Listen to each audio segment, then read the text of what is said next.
And we're up. What's up, everybody? Welcome back again to Tabletop Bob. I am Kyle, your GM for this Tales of the Valiant show, Division 7. Welcome again. Happy to have everybody. I'm joined by Bob, CJ, Nate, and Chris, the crew here. We're down Estelle, whose character and her magnificent people skills will be down this week, but she'll be back next time around. Quick programming note, Bob just reminded me before we went live. Next week, the 19th, there won't be an episode, but we'll be back in 2 weeks. Same Bob time, same Bob channel. Wanted to get that out of the way because I will forget Thank you, because I'm not Kyle. professional. But you know Again, what, Kyle? welcome. Kyle, we will be streaming live on Thursday at the barbecue. That's true. So That's true. I've already set the live stream for that. So tune in Thursday night around 7:38 Eastern. Not sure when exactly, but we're always on time. So Yeah. that's us. Yeah. We arrive precisely when we mean to. That's it. So once again, we're here doing Tales of the Valiant Division 7 here on Tabletop Bob, and we got to get first and foremost, we got to get to this week's Tabletop Bob slogans, right? Every good channel's got a catchphrase, right? So we've got this week we've got Tabletop Bob, recommended by 4 out of 5 dentists. Tabletop Bob, where's the beef? That one worked in the 80s. We all remember it, so it's got to be good. This one's an Easter egg for 80s TV fans. Tabletop Bob, a shadowy flight into the dangerous world of a man who does not exist. Wait, what is that? What is that from? That sounds so. Somebody out there remembers this show. What show? It's Knight Rider. Knight Rider. Oh yeah. And then finally, and this was the good one out of the 4. This was the I thought of this one first, and I moved it to the bottom because it's so much better than the others. But this one is Tabletop Bob, to thine own elf be true. I like that one. Oh, we lost Nate. But I like that one. To thine elf. Here's Nate. We'll get him back in here. Oh, Nate, we're back. Okay, we got you. Sorry, folks. So now that we got that tomfoolery out of the way, we've got this week's Tabletop Bob episode question where we get to know everybody a little bit. Last week was a lot of fun. We talked about our favorite monsters. That's always cool. This week, I think it's another what's your favorite? And I think more than anything, over so many versions of D&D and so many other systems that are out there, the one tried and true thing that all systems have are magic users. Magic users exist since day one. So what's your favorite spell? Is this week's question. So we're going to start with our illustrious leader, Bob. What's your favorite spell? Oh, geez. It's interesting. From a DM perspective, I will say that I think the spells you like are maybe different. I enjoy spells that leave the players like helpless. I love a good hold person. Big fan of that. Love counterspell as a GM because you get to know exactly what you need to get. No, just kidding. All those jokes aside, I like spells that are really unique as a DM and give you something to like kind of play with. And CJ knows this one. This is going to reference from our game in Icewind Dale. I was a big fan of the use of simulacrum in that game. Really cool to have this other, basically a clone of yourself, and the clone not not knowing much about its life beyond when it was made. So very cool use of that. Zan the Wizard was a simulacrum. Really enjoyed him in there. So I'm going to go with that as the DM, and as a player, maybe, I don't know. I mean, Fireball definitely got higher on my list after the last Shadow Dark adventure, but I don't know. Maybe oh gosh, there's so many good ones. Let's go with Guiding Bolt. So good. Damage dealing cleric paladin spell. Love it. Lots of kids use it at my camp right now. It's great. Go with that. Awesome. All right, CJ, what's your favorite spell? Gosh. It's always the ones that you like. I love so many of the higher level spells that I never get to use. Like they're just so much fun Yep. to like read, and like they're the ones that are like so game breaking that you like you wish you could get to the point where you could ever use them. Like like your power word kills like would Hmm. just be so fun, but like you never get to use it because you never get that high. Disintegrate. Um, yeah, disintegrate. Um, what are some other like ninth level spells? Uh, Meteor I wish I swarm. could You never think get of to use one. that. meteors. Yeah, meteor swarm. Wish. Like wish is such a great spell, but like you never get to cast it, or it always comes with some stupid monkey's paw. Yeah. Yeah, like those are the ones those are the ones that like they're just the higher level ones that you just really want to like encounter some crazy Tarask, and you're like, the only thing we can do right now is like meteor swarm, and you just rain down meteors on this giant kaiju that is you couldn't otherwise. It's those like real power fantasy You spells are like the the ones epic that I level, huh? epic level ones, man. Got to get a chance to try those. All right, good pick there. All right, Nate, what do you got for us? All right, I'm gonna go to like the other end of the spectrum from CJ. The everyday use spells, the ones I can imagine like you're pulling out like whether you're in I don't know some sort of Harry Potter like high school drama against each other. A vicious mockery. Vicious mockery has got to be my favorite spell in all of Oh, D&D. love it for It, Calvin. it's just a whole lot of fun. Creates role play and just the idea of like damaging someone so emotionally that they take like actual psychic damage is just excellent. Although I'll say Barraquelios' favorite spell is Bonfire, which is Mm. I'll say is an honorable mention. All right, awesome. Chris, how about you?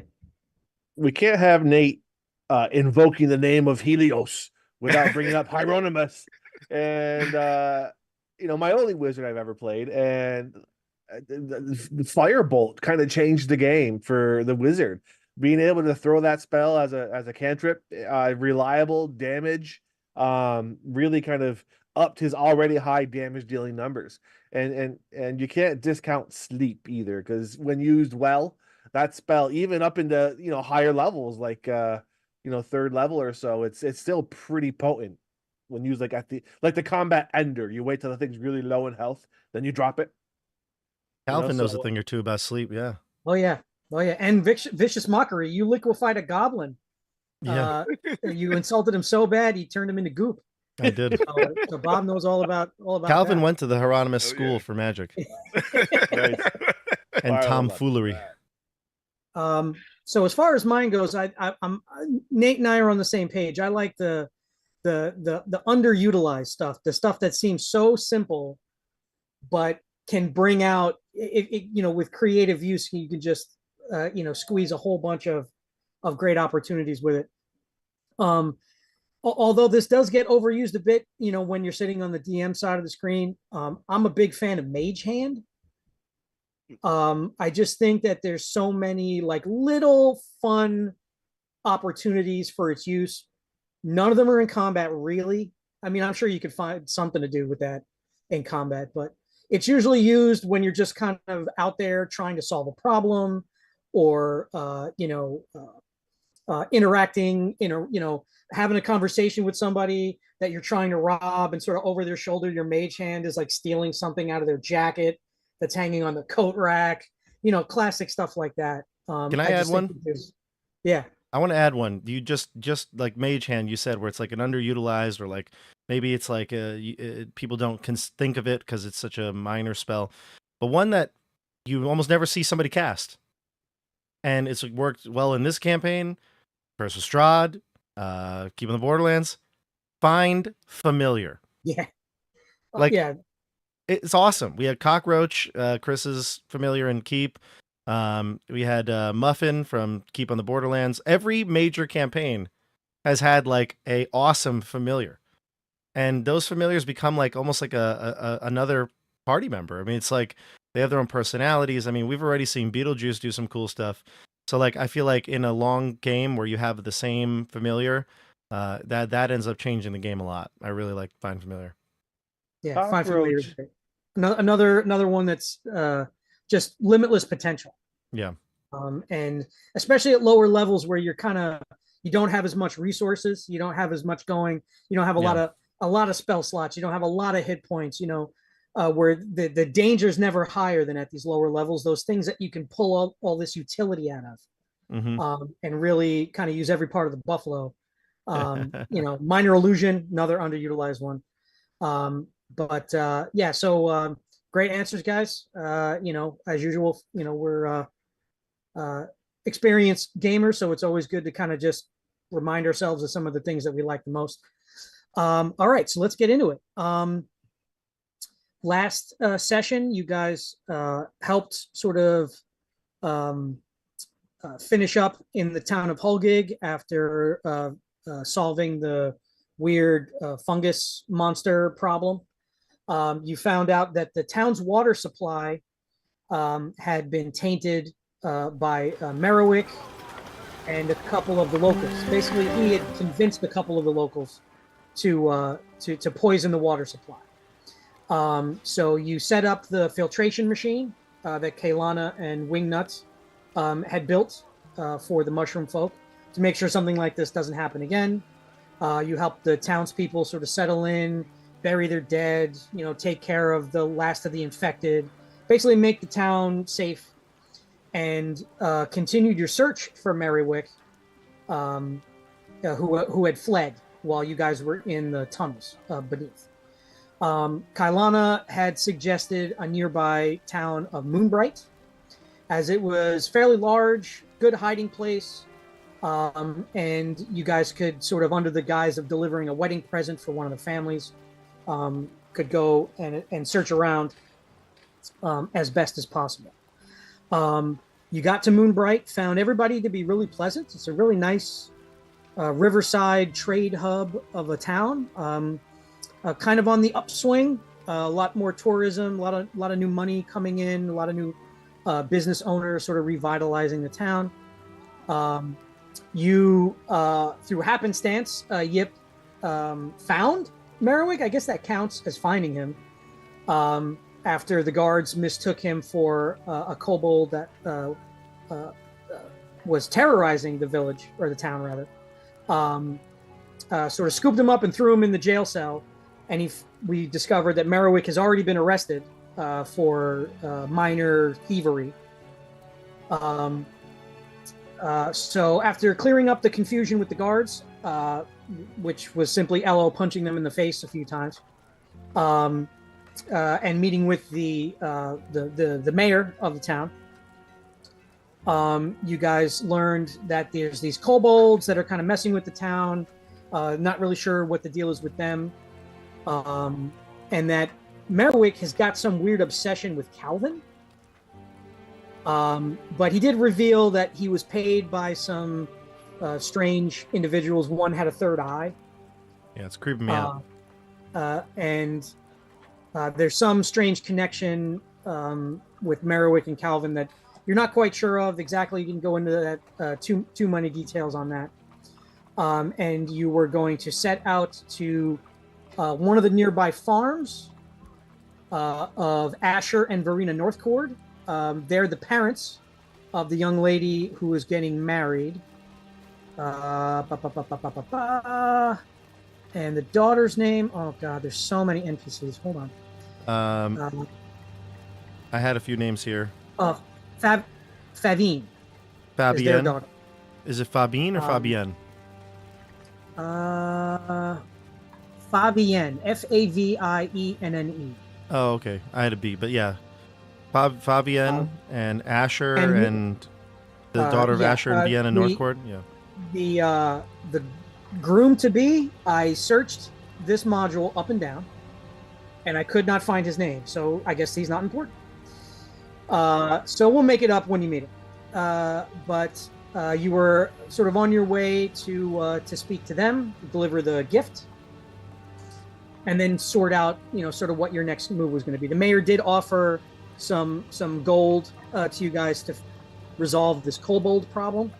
And Yip, on the journey into Moonbright, you had found sort of a patch of shed kobold scales that looked unhealthy. There was something wrong with them. And that's where we left off last time. We'll kick things off. You guys are traveling through the town, getting to the road that leads to the farmhouses on the west side of town. Elle gets sort of waved down by some nuns, and they're just like, "Hey, we need somebody tall to help us finish painting the side of the orphanage. We don't want to send the kids up because they're fragile and malnourished, and we don't want them to hurt themselves. But you can reach. So Elle just says, gotta help the nuns, just in case. They'll put in a good word for me, and I'll help. And she kind of goes over there to help them. I'll fill Estelle in all the wacky adventures that she has in the town while you guys are gone. And then you guys set out to find the North Cord farm. As you sort of leave the town, there's a bunch of farms. Kyle, before we leave, though, are we leaving Merrywick somewhere, or is he coming with us? I believe you put him back in the jail cell. I don't remember. Did we do that? Because you guys had gotten rooms for yourselves. And I know that you were going to question him again. Actually, I think you might have left him in your rooms. Because the mayor basically said you can have him.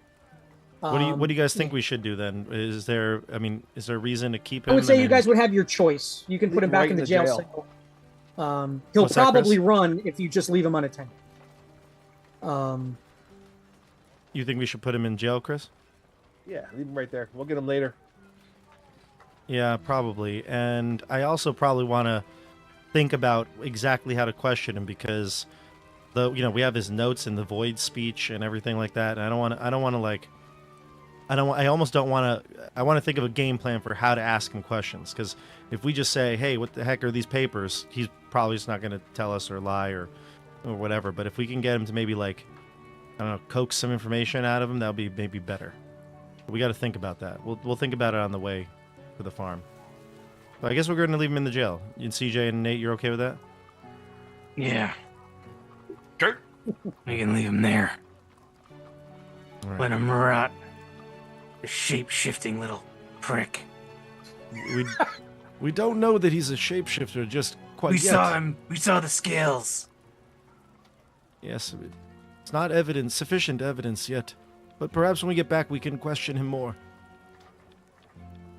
Still not convinced. Don't worry, Solana's light will shine through in this case. We'll burn away all of the deception. Well, then on that note, let's head to the farm. It's a sunny day.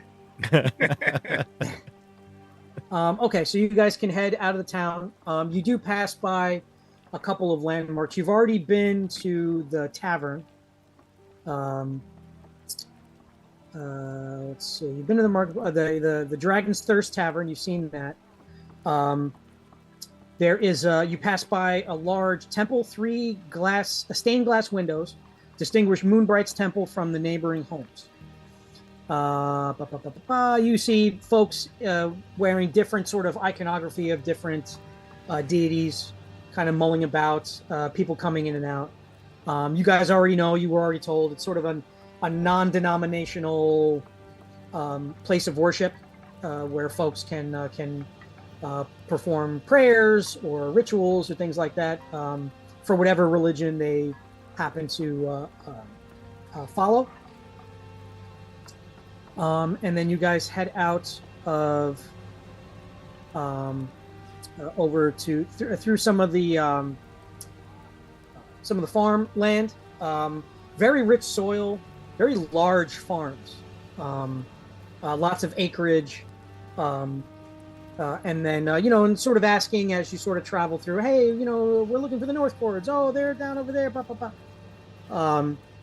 And you make your way to the North Cord farm. They are rutabaga farmers. So there's just rows and rows of irrigated, land with these root vegetables kind of growing out of them. The harvest is coming, so they're just about preparing to gather the harvest for the season. And as you get to the, you see them working in the fields, are Asher and Verena Northcord. Asher is bald, but has a bright red mustache. And Verena wears her light brown curls in a bright red kerchief. They see you coming, and they sort of put down their equipment. They're workers. They have some farm hands kind of still doing their thing. But they come in and approach. Oh, Mossbeard's a blessing to you travelers. How may we help? Solana's blessing to you all. Oh, thank you so much. Why does it sound like a threat every time you say a blessing? Yeah. What is Vigor's charisma? +1. Nice. Hello there. Yes, it's always good to meet new visitors to our wonderful town. It's great to meet you all here too. What farm are we looking for? I believe you've had some problems with some renegade kobolds lately. Is this true? Oh yes, the kobolds. There've been some sightings. They stole a couple of rutabagas, but they weren't ripe. Not too much to harm the harvest, and I would imagine they were rather unappetizing. But we've heard a few stories here and there. We haven't spotted any ourselves, but we have sort of heard the whispers and the rumors and things like that. Stolen rutabagas. What a disaster. I'm sure they'll turn up sooner or later.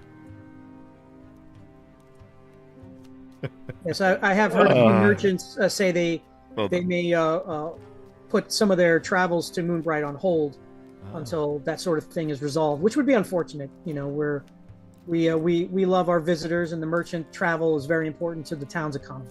And you have a very a big celebration, nuptials. Yes. Our daughter's getting married. We're very excited. It's In fact, expensive yes. throwing a wedding, but she's our only child. And we believe in getting things off on a positive, fun note. So although money is a thing, we're not rich by any means. I think it's more than worth it. Yes, well, I've never had much time for a wife or love at that point, at any point. But always in my books. But I approve of it. Also, too, by throwing such a great party so close to the festival, we were hoping some of our old friends would return. Many of the founding families of Moonbright, of which we count ourselves. Our family's been here for generations. Oh, wonderful! A lot of them have moved on. They've sold their businesses, sold their farms, and sort of decided to go either retire to a bigger city or travel or things like that. And we haven't seen them in quite a while, and we missed them. So we sent invitations. Sadly, no one has decided to return. I guess life out there in the world is exciting, and this quiet little corner that we find ourselves in wasn't enough to entice them back. But we'll enjoy our daughter's wedding nonetheless.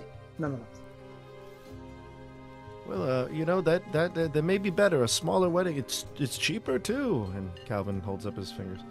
He goes, but we're actually not here because we're here for the wedding. We're here to deliver a gift. And I nudge Vigor. The gift. Oh. Yes, the gift. Let me just reach into my bag and get at your gift. I reach into my bag. And I pull it out. The gift. Who is this gift from? It's from a fellow friend of ours, a tinkerer of sorts. Her name is... Kailana, I believe. Oh, Asher, this is from Kailana. Fantastic. We haven't seen her in over a year, maybe? It was so nice of her to send us this gift. Yeah, it's quite the invention from her. She told us it was very effective at doing whatever it does. Well, that's Kailana's thing. She manages to build the most incredible things out here. In the rustic areas of the world. She's very, very talented. Please extend our thanks and tell her that we miss her and we can't wait for her next visit. You're very welcome. Where is the bride? Oh, she's in the house. She's preparing, doing some final adjustments with the seamstress on the wedding dress. She's very nervous, as you would expect. But I hope the groom is nowhere to be seen. Perhaps we won't even meet him. I think he's working over at the Woodcutter's Lodge. A lot of work. Very busy these days. They've upped their staff. There's been an uptick in production lately. Last 6 months or so. Strange. Everything in this town seems like it's going so well. We're all very fortunate. Very fortunate. Does this all sort of happened in the last 6 months? Something happened around here that has caused such great prosperity? Oh, nothing in particular. Just the mill has upped its production, and that's why the lodge, all the woodcutters have come. Extra labor and things like that. Some of the local businesses sold to new owners who then invested and made them a little nicer, which made the place a little bit more appealing. So the merchants that travel through here stay a little longer. More people come to visit. We have more amenities, things like that. It's just a whole bunch of things sort of came together this year and really made, we're very proud of our town. Very proud. Regular positive economic growth, I see. Sounds good. No curses have befallen your town. No. Not a lot of shapeshifters around here. Oh, shapeshifters? No, I mean, I wouldn't. I've never seen anybody do that. I'm sure they're creatures of myth only. I'm sure no need to startle the citizens, Vigor, with such fairy tales. Fairy tales based in truth. I don't know. Do you mind if we take a look around your farm or stay for a few hours? The road was long. Actually, how long was it? Didn't take us that long to get here. A couple of hours. Oh, my these old bones, I say as I sit down and all my bones crack. Well, of course. Make yourselves comfortable. Look around all you like. It's quite scenic. So people do like to enjoy the views and enjoy the terrain. So by all means. And are we speaking? Feel free to go back to the house. We've got water. We've got fresh milk. If you for refreshment, not much wine. Again, are we speaking with Asher? We got to budget things. Are you Asher? Yes, and he'll shake hands, and this is my wife Verena, and oh yes, hello, these are our farm hands, and they sort of wave them to a few people working in the fields. We'll introduce ourselves as well. Those rutabagas that went missing, where did they go missing from exactly? Oh, just from the edge of our land, near the closest to the forest. Closest to the forest. Might have to go investigate those rutabagas. Is that where the woodcutters? I'll uncover the root of the problem. That's it. Yep. Oh, I like what you did there. That was very clever. Yes. Well, I mean, absolutely. I mean, if these kobolds have been causing trouble, anybody that can sort of rid us of that situation, we'd be ever so grateful. Thank you so much. Yes, feel free, and they'll sort of point to the area of the fields where they found the uprooted produce. And let's see if there's anything else that they would want to let you know about. No. Everything's good. Okay.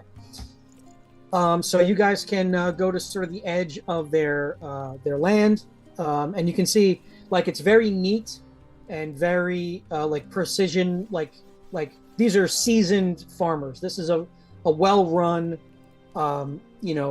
farmland. So everything's very uniform and very straight and very precise. And then you get kind of to the edge, and you can see like there's been some soil that's been uprooted and is rough, and you can tell some things were crudely dug up. So what would you like to do? Yep, I think you should investigate the area. This has kobold fingerprints all over it. I will do a let me see, get my character sheet here. Oh. And is there a river? Because I saw that there was a river on the North Cord River. Is that like named after the town bisects these two rivers, the Saber River and the North Cut. And sort of like, so the land kind of V's like that. So they've sort of made like I don't know what the word is, but like when you like direct some of the water from a river like to the land kind of thing to like make sure there's a water supply, stuff like that. They some of the farms have done that. Some are a little bit more central. They're not really near the rivers. Oh, look, there's the river behind Vigor. Look. There it is. So this far west, it's right there. I would say there's a pretty big patch of forest between the river and the forest and the farmland. They deal with a lot of root vegetables and things like that here, so water supply is not as critical.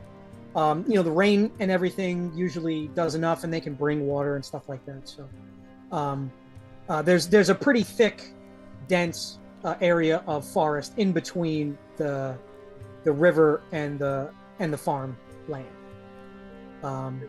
It's right here. I'll start sniffing around and I'll look for any signs of any kobold. And okay. One right there. Would you want to take a dive and see if there's anything that turns up in the river? I would love to go for a swim. All right.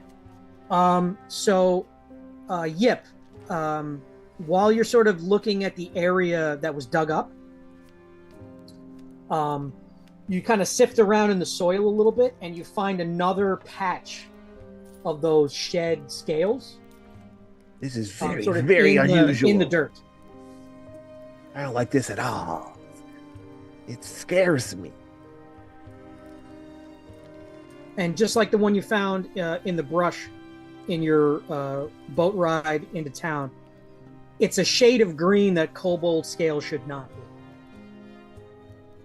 Definitely some sort of sickness, some sort of ailment. These kobolds need help. Yep. With my experience with like poison, my noxious apothecary there, would I be able to like figure out if this is some sort of disease or something, or those are kind of separate? Why don't you give me a medicine check? Sweet. 17. Okay. Being that this is kind of like it's just like some shed scales. It's not a body. It's kind of hard to tell exactly what you're looking at. There don't appear like it's like a little. I used to have an iguana, so like in my head, this is such a vivid thing that I'm looking at. But anybody who's ever had a snake or any sort of reptile would know that like they kind of peel off at various sizes, sure. So from what you're holding, it's kind of hard to tell. It's you're not really able to figure out if it was a poison or not. If it was, it's a little, you just not enough material to discern. We're 100% sure though it's kobold, right? Yeah, Yip is pretty sure. Yeah. Okay. From the check that he had on the way into town, I believe was a nat 20. Can I use my magic sense, which is essentially like detect magic in this game, I have 3 uses of it per day. Can I start casting that or using that feature and just kind of like they're checking out the skin and stuff like that, and I'll just kind of like roam the grounds and see if I find anything like around the farm area, if there's like a barn or something. Just maybe there's something going on in the area. Magic sense. I can read it to you, but I believe it's almost identical to detect magic, the spell. Sure. So you can use that. Obviously you detect some magic from Yip's armor. You detect some magic from your own magic, like your spell book and this other book that you found down in the tunnels. Mm-hmm. You detect some magic from that. Those stones with the runes on them that Yip found, the sling stones that blow up. Right. There's some magic coming from there, but no magic anywhere near the farm. Okay. Even the scales. You sort of from the scales, nothing either. You're allowed to freely walk the grounds. Yeah. So you can go by the farmhouse just to see if you can kind of sense anything. You're not getting any sort of vibrations from anything. The barn, there's a few animals there. This is more of a produce farm rather than an animal kind of farm. I've been playing Stardew Valley, so that's okay. They have a few animals, but that's not really their thing. There's all right, so then I will some other, so you don't detect any magic from anywhere on the farm. Well, it seems like this place is clean. Other than the fact that there are kobold skins, I don't see anything out of the ordinary here. What do you pick up? Did we look for footprints? Oh, silly us. Give me a survival check, someone. Igor, I thought you were on the footprints. I thought Yip was doing that. All I was doing was sniffing scales. I thought it was Yip Jr.'s responsibility to look for. Nah. Where is that little rascal? Survival? He's trying, because he's so little, he's trying and failing to pull a rutabaga out of the ground. He's just like he's got like he's gathering evidence. He's doing his job. Beetlejuice will help him. He'll grab onto his tail and pull up.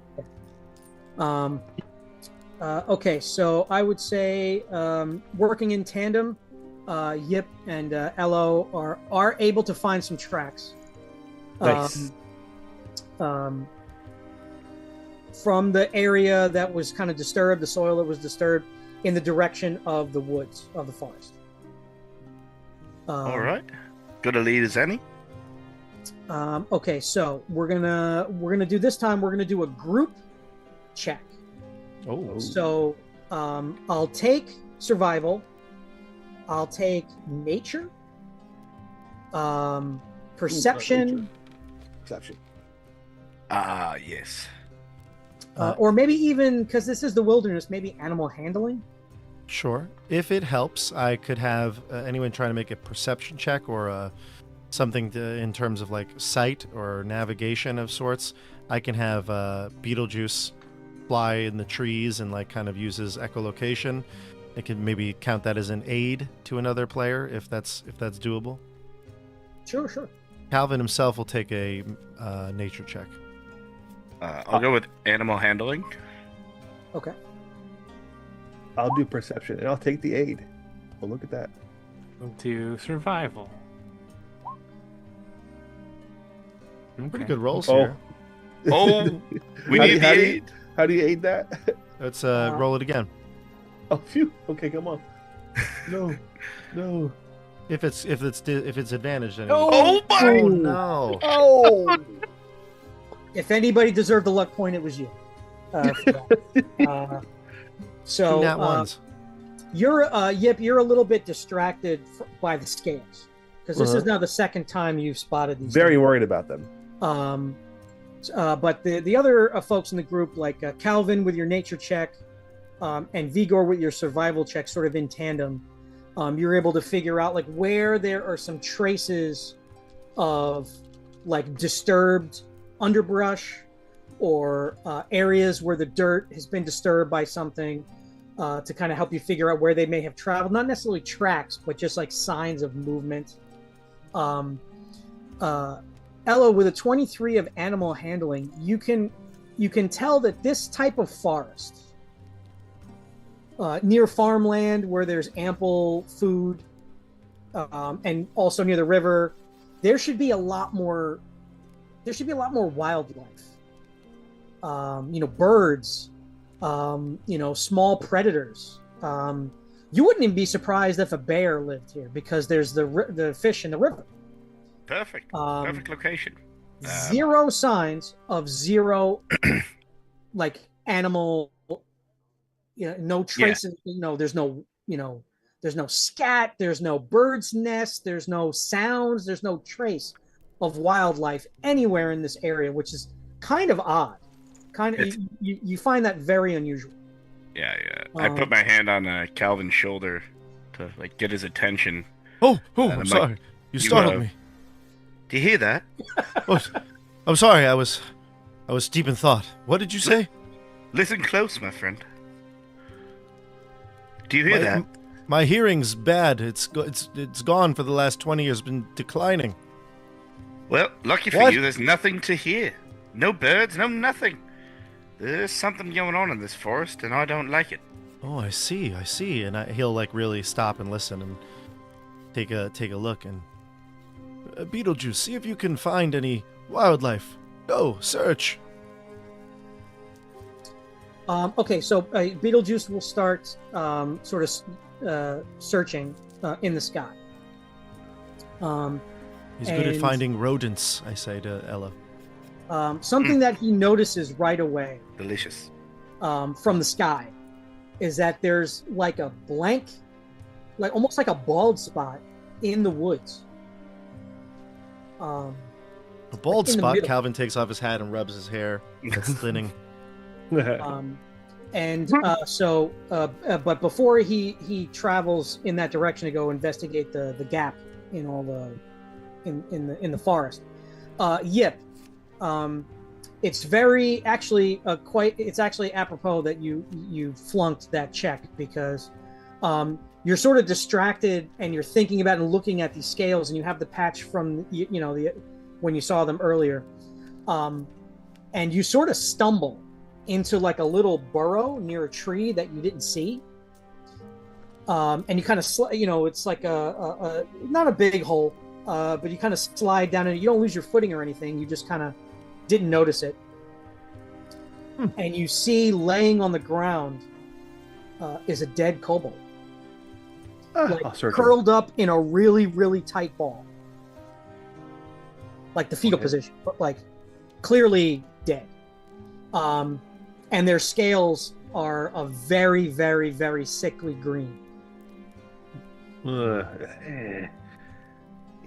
not gonna touch it. I don't want to get whatever it has. Maybe it's catchy.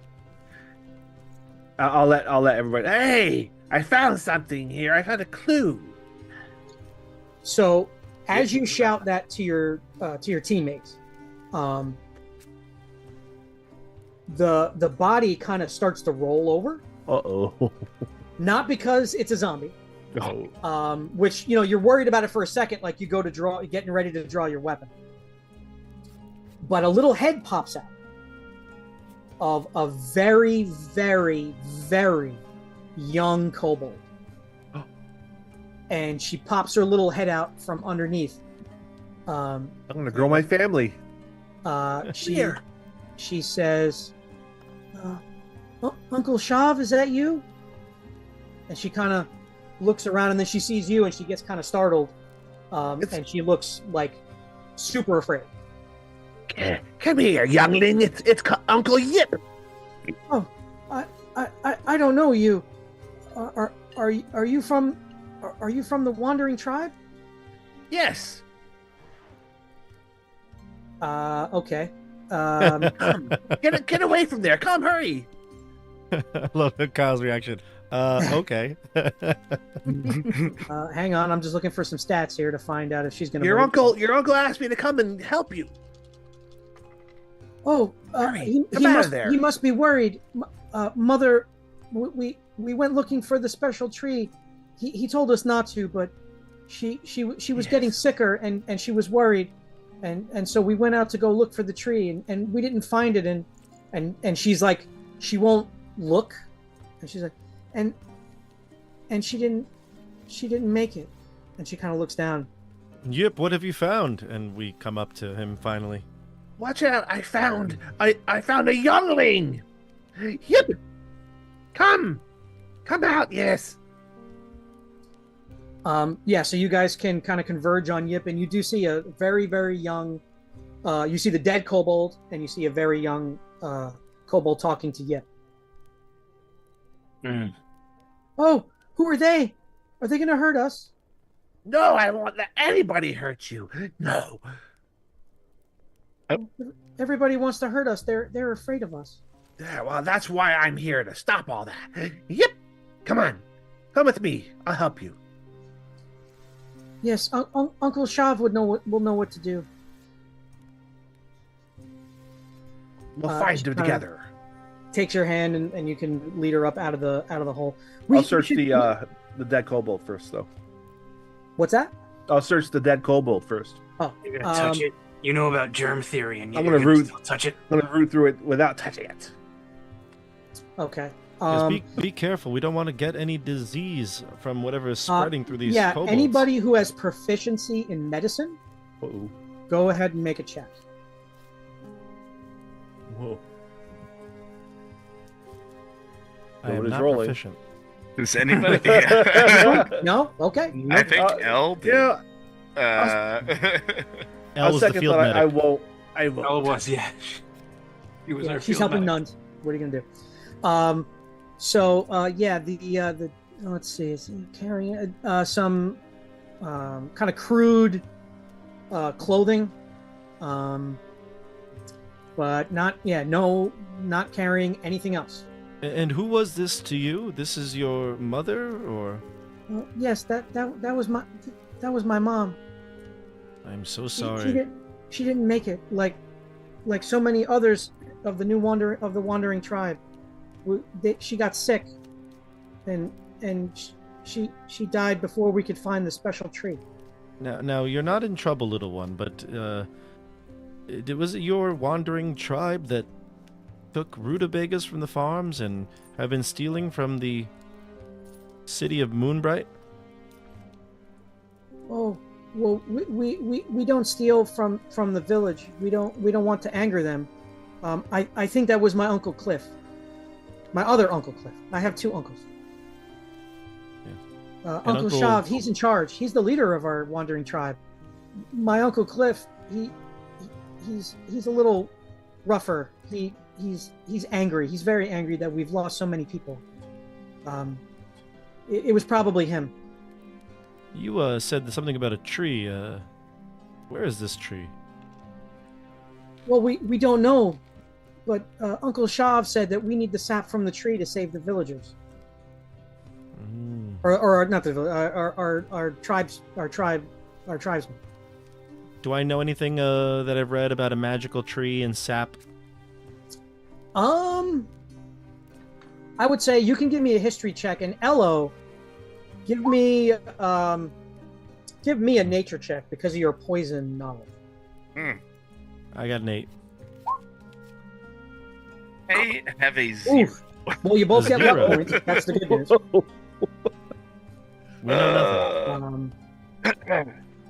Yeah, unclear what she's really talking about. But she says, as she looks at Yip, we should go back to the tribe. But yes. I can't remember. We got all turned around. I can't remember where the village is. Or the camp is. Excuse me. They're in a camp. I can't remember which direction the camp is in. I don't know these woods. I don't know. That's why I didn't go back. I stayed with Mom, and waited for someone like you to come and help. Was it near anything big? Anything you can remember? Well, there were a lot of tree stumps. Calvin, bold did plant. your bat learn anything about this forest by flying up there? The bald patch, and I grab my hair. I think I know the we place. can deal with that another time, Calvin. What did your bat learn? Beetlejuice said that he saw a clearing in the woods that resembled my bald patch. We could find it. Beetlejuice can lead us there. Yip, you might just have done it. Yep. Good I'll work. like jump in the air and kick my heels together. Great work. And when Love we it when get he does there, that. I think it might be best if, Vigor, if you let maybe one of us take the lead on the negotiations. You don't think I can negotiate with kobolds? Dirty rats, filthy stealing kobolds. kobolds. Yeah. Well, Dirty rats, kobolds who... to be fair, everybody I've ever met, they're thieves from every race and species. Not all kobolds are bad, Vigor. I think half of them are dirty. There's Yip. Gnome. All right, we'll head to All the right. clearing, I think, right? Yeah. Yeah, Beetlejuice can let you know what direction it's in, and she'll follow along. Yip Junior kind of like tries to play with her a little bit. Yeah. Oh. And she's like, "Oh, he's funny. I like him." Like he'll do like a little tumble roll across, like as you're walking. Try to cheer her up a little bit. Can I create some minor illusions of like little hurdles that they can jump over, little obstacles to have? Sure. Yeah. That's what I'll He do. nails it. She's like, "Wow, yay!" And she kind of claps, like, "You're great." She kind of looks up at you, Yip, says, "Thank you for finding me," and You're welcome. kind of guide you youngling. in that direction. What's the little youngling's name? My name is Luna Rach. And Yip, you know that when a kobold has that on the end of their name, Rach, in sort of kobold society, that's like kind of like the equivalent of like princess for her. Like Rach at the end of someone's name means like a person of stature in whatever sort of social unit the kobolds kind of assemble as. So whoever's in charge, that family would have that sort of attached on the end of their name. So her name is Luna, and Rach is kind of like her rank, meaning like she's someone of importance. Well, I'll immediately like stop and like clean her up and give her some food to eat and make sure she's happy and presentable. As soon as you hand her something to eat, she devours it like Yeah. fast. I'll give her another whole ration kit. But then like she scarfs a bunch of it down, but she keeps a little bit in her hand, and she says, "Oh, I should share. I should share. Everybody's so hungry." We'll have food for everybody. Really? Everyone will get to eat? Yes, of You course. eat. Oh, I'm it's trying good. to cut back. She'll kind of scarf down the last of what you gave her. As you guys approach this clearing, it is abundantly clear Ding. that there are a couple of kobolds watching. And the reason why it's abundantly clear is not because they're holding weapons on you or anything like that. Some of them are coughing. Some of them like have that discoloration, like the corpse that you saw, which makes them not blend in. Like a normal kobold's hue would kind of naturally blend into sort of that kind of color scheme in the woods.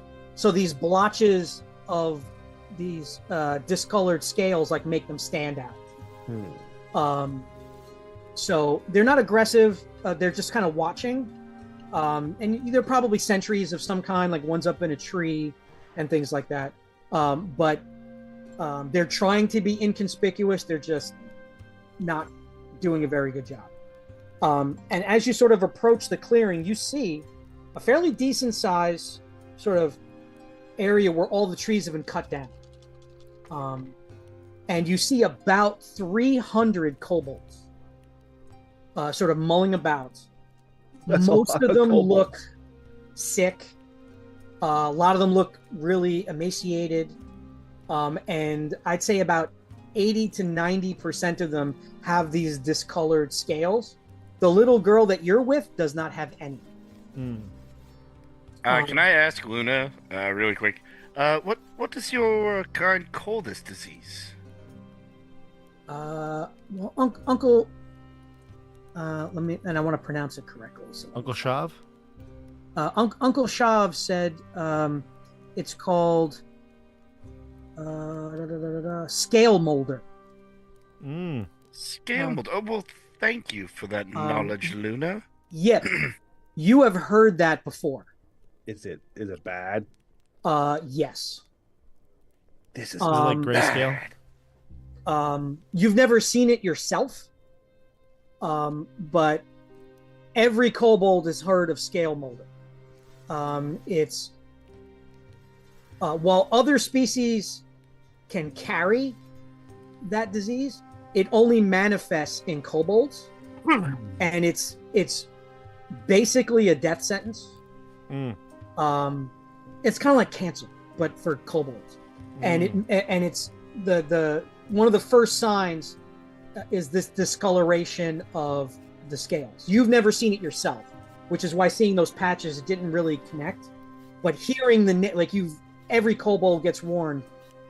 They tell kids scary stories about the scale molder apocalypse, or entire civilizations of kobolds wiped out by this disease. So it's have we heard of this?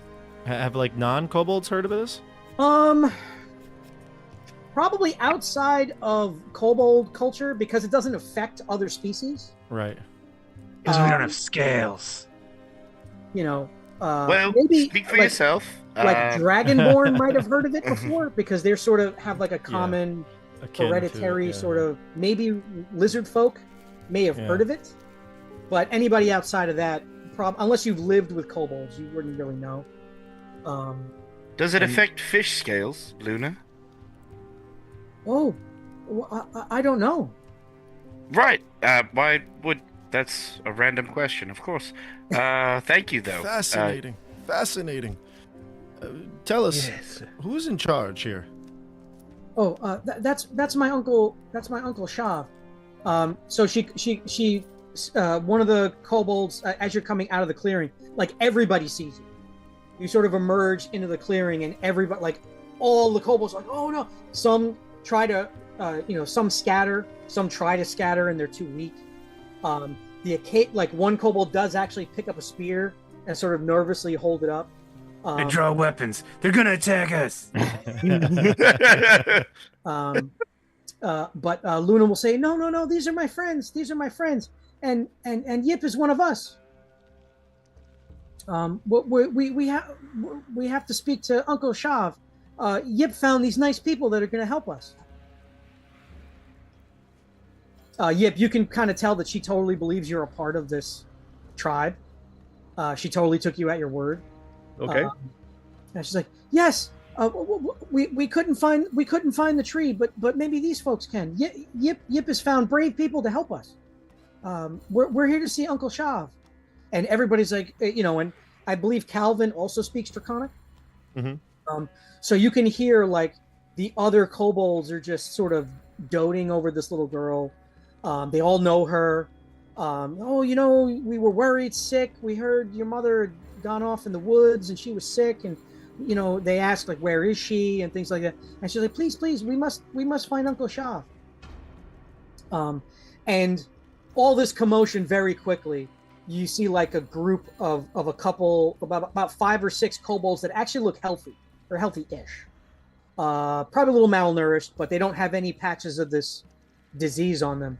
And sort of they're sort of in a circle around another kobold who's got, a little bit of he's got like a staff with like some ceremonial feathers on it. and his outfit's has a little splash of color here and there, and they sort of part, and she runs up to the one in the center and like jumps up and gives him a hug, and he just says, "Oh, Luna, I was so afraid. You shouldn't wander off like that. You're the future of our tribe. Please don't ever scare me like that." Where is your mother? And he kind of looks, and who are these people? Outsiders. And the few kobolds that are there kind of point their crude spears when he says that. I'll say in Draconic, I am Yip, supplicant to the Grand Worm, and I have found your princess. And returned her to you. We found her with her mother. Her She mother's unfortunately dead. didn't make it. Yes, she's passed. You can see like the kobolds that are sort of watching, they all kind of hang their heads down. And it's like, oh, this disease has exacted a heavy toll. Even my sister has been taken. Oh, I'm so sorry, Uncle Shav. My name is Calvin Umbros.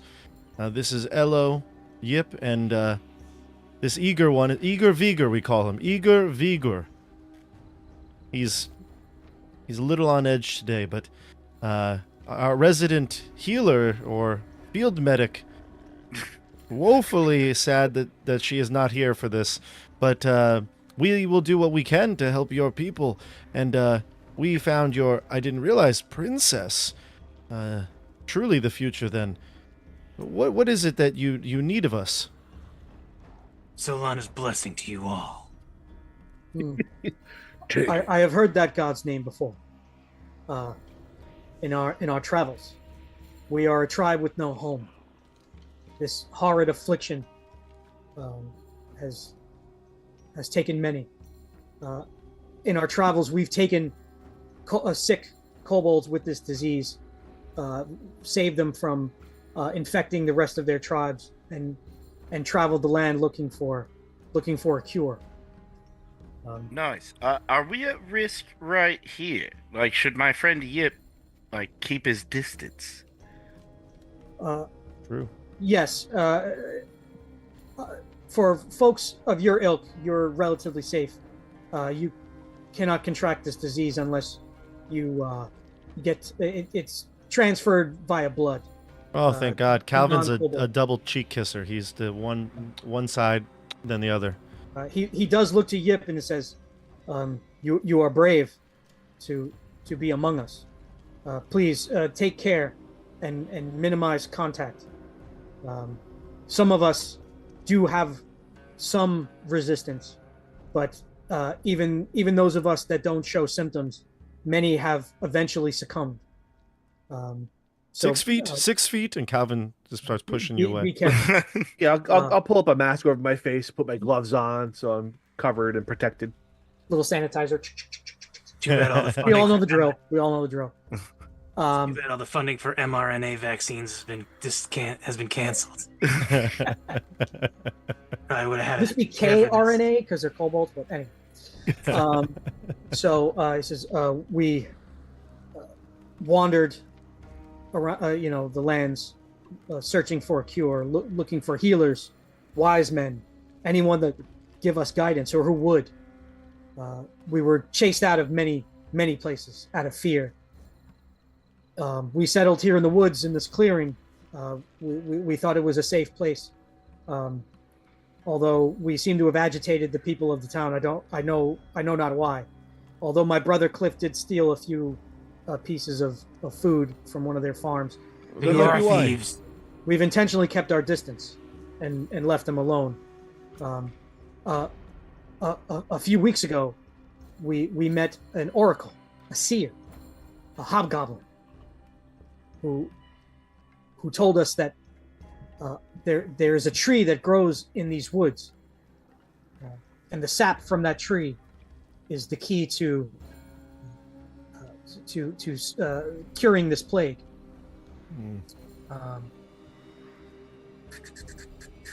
By Right. chance, Any- did this? Oh, sorry, Nico. No, no. I was just going to say, is there any other info on the tree? Yes, we were told it's a four-armed tree. That was all Alright. the seer, that was all the seer could tell us, and it was a four-armed tree in the that rests in the shadow of Mossbeard. Oh, all right. And this place, this settlement, they speak of a Mossbeard. That is why we came here. But alas, we have found no such tree. Indeed. Did we hear about? Because I see it on the map, Mossbeard Mill. Do Yes. we know that? Did we learn about that? Yes, and even being in the town, Okay. you would have seen some iconography. So Right. Mossbeard is. You don't know the details of who Mossbeard is, Sure. but you saw enough. There was even like some moss, like used as decoration. You saw a merchant selling like these sacks that would normally be like a burlap sack, but it appeared to be made out of some kind of moss, like a dense moss. And I think you were given one. You put something in a bag. Last session? What did you guys do? Wasn't there a head or something?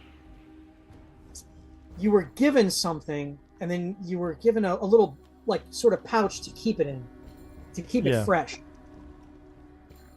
Oh, Yeah, what I was do remember this, but was it for the mushrooms we were given? Yes, for the mushrooms. Yes. Okay.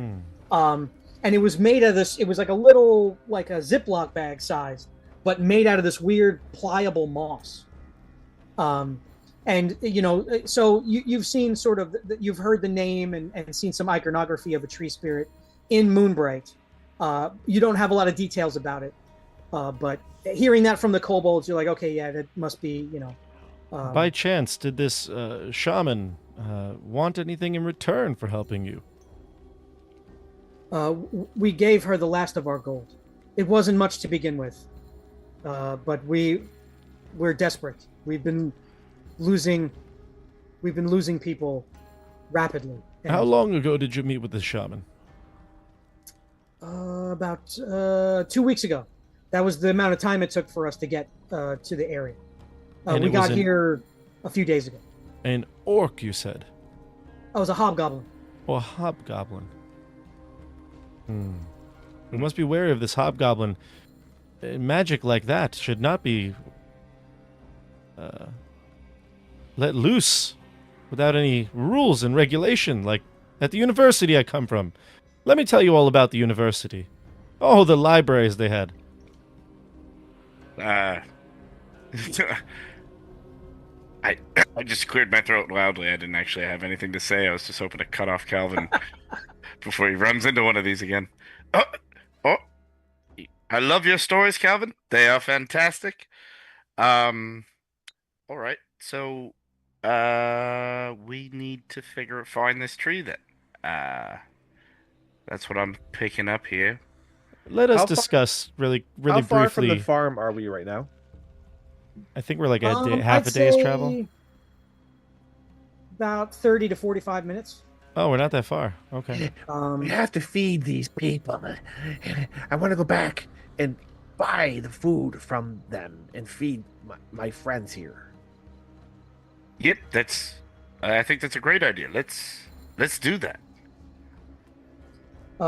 Well, any aid you can give us would be so appreciated.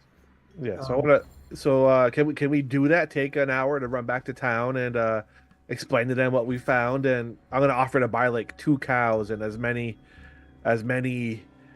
rutabagas as they'll sell me for my 60 Yeah. gold pieces I have. I'll throw 30 more gold pieces on that. Yeah, I could chip in a few. I could spare 30 as well. Cows, sheep. What do they have? Livestock? I gotta be honest with you though, like if we're coming in there hot with like 100 gold pieces total, we're gonna buy out all their rutabagas. Like, Yeah, Well, That's all right. I doubt it's going to growing cost more. that much, but we'll figure it out. Vigor, do you think it would be useful to use your healing powers on them, even if it will cure their some of their ailments or symptoms at least? Temporarily. I actually don't know, so I'm just spitballing here, but maybe you can give them some comfort. I don't know. It's not really something that Solana has the power over. It's not quite able to handle this kind of severe disease. Right. Couple cuts and scrapes maybe, but not the kind of thing that this is. It's much deeper and more sinister, it seems. Maybe do something for their food or their water, but not for their disease. How does one contract this mold? Is it simply by contact, or? Said it was in the blood. Probably bleeding all over each other. I don't believe they just bleed all over. Oh, if they encounter a bunch of adventurers, they'll bleed all over each other, I'm sure. We'll get them food and gauze. Stop the bleeding. I fear this just might be a band-aid to the whole situation. Band-Aid. Yeah, we'll go find the tree after. All right, let's do it. Let's get food and feed them, and then we'll go look for the tree. Okay, so you guys can go back to the North Cord farm. That's the closest one anyway. Yeah, we come back, we're like, hey, guys, we're back. Really weird request. Can we buy all of your rutabagas? Well, they kind of look at each other like, they're a few days before they're ripe. I mean, they're edible now. You want? Did you say all of them? What I fear you heard was give me a lot of rutabagas. What I mean was give me all the rutabagas you have. And your sheep and your cows. Well, we don't have many animals. We have a cow for milk. Well, how much is your farm? You have dogs? But I mean, there's plenty of farms around that have livestock and other things. I mean, we can put the word out. I mean, Can we contract him to do this for us? Will you help us help people? We'll give him the money. He can go and get everything he can: sheep, cows, grain, food, so we can feed hundreds of starving people.